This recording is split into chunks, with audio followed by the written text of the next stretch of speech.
Ever entered a breakout and it fizzled out 5 minutes later? That's because you're missing the one clue that tells you if a move is real: volume.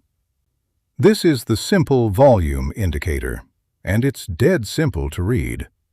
It plots bars under your chart showing exactly how much buying or selling pressure is behind every candle. For a buy, wait for price to break above a recent resistance level. Then check the volume bars.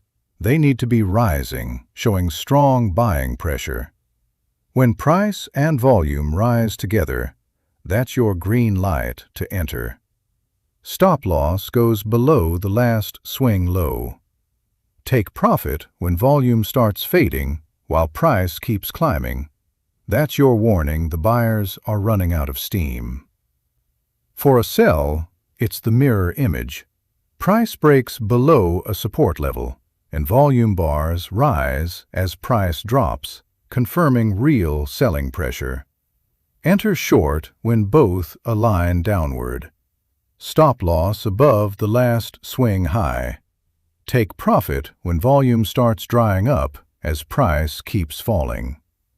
Here's the pro tip: never trade volume alone.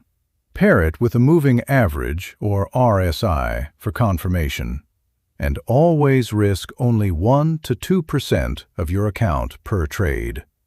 Volume tells you the move is strong, but risk management is what keeps you in the game long enough to profit from it. No more guessing if a breakout is real or a trap. Just watch the volume, follow the rules, and trade with confidence. Grab this indicator completely free at forexmt4indicators.com. Links in the description. See you in the next one.